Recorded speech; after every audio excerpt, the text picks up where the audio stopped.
Éric Racine, professeur titulaire de recherche à l'Université de Montréal et à l'Institut de recherche clinique de Montréal, aussi directeur de l'unité de recherche en éthique pragmatique de la santé. Mon programme de recherche est dans le domaine de l'éthique de la santé et inspiré d'une approche pragmatiste.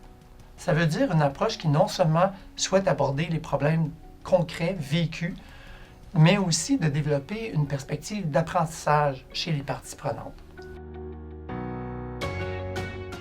L'ouverture est essentielle pour faire de la recherche de qualité avec des partenaires.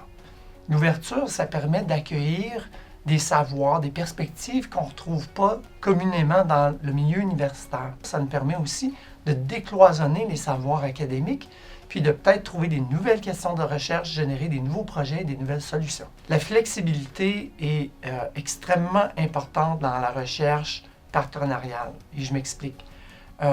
Dans la recherche conventionnelle, souvent, on a un protocole qui est bien établi avec des étapes qu'on doit suivre et desquelles on ne doit pas déroger. Dans la recherche partenariale, si on écoute nos partenaires, puis on développe le projet en fonction de leurs besoins, leurs connaissances, leurs perspectives, on a plus de chances de rester arrimé aux besoins et trouver des solutions qui vont être pertinentes et valides. La recherche partenariale demande de l'engagement de la part des chercheurs et bien sûr aussi des parties prenantes. Parce que souvent, on va plus loin que ce qu'on est habitué de faire. Oui, on va cueillir des données avec des méthodes qui sont propres à nos disciplines, des entrevues, des sondages, mais on va aussi avoir un volet de développement où on va impliquer les partenaires. On va leur demander leur contribution, on va intégrer leur point de vue, mais c'est aussi un engagement qui peut être transformateur pour les chercheurs, les équipes de recherche, parce qu'en s'ouvrant à des partenaires, il y a des possibilités, je dirais des très bonnes possibilités, que notre programmation de recherche change, que nos projets évoluent, deviennent plus créatifs, plus innovants, plus pertinents.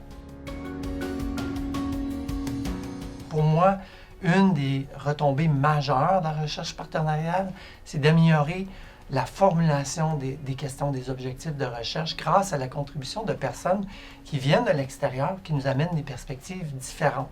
L'un des grands avantages, à mon avis, de la recherche partenariale, c'est d'accroître en fait les retombées de la recherche. Dans mon expérience d'une vingtaine d'années, la recherche partenariale nous a amenés où on n'a jamais été capable d'aller.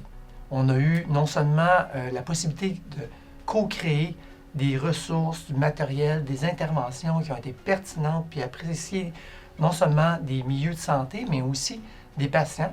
On était aussi reconnus pour notre travail innovant et créatif grâce à l'attribution de prix.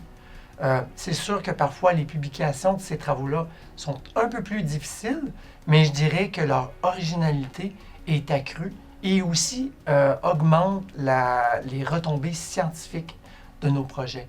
Donc, moi, dans mon expérience, un des grands avantages, c'est l'amélioration des retombées de la recherche. La recherche partenariale a comme grand avantage de nous motiver.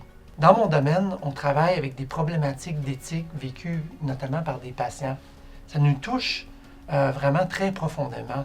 Et c'est prendre contact avec le vécu de personnes qui ont des expériences difficiles, ça nous donne un surplus de motivation pour travailler de manière innovante, pour développer des connaissances pertinentes, pour développer des ressources, des services qui sont adaptés et qui permettent de répondre aux besoins de patients.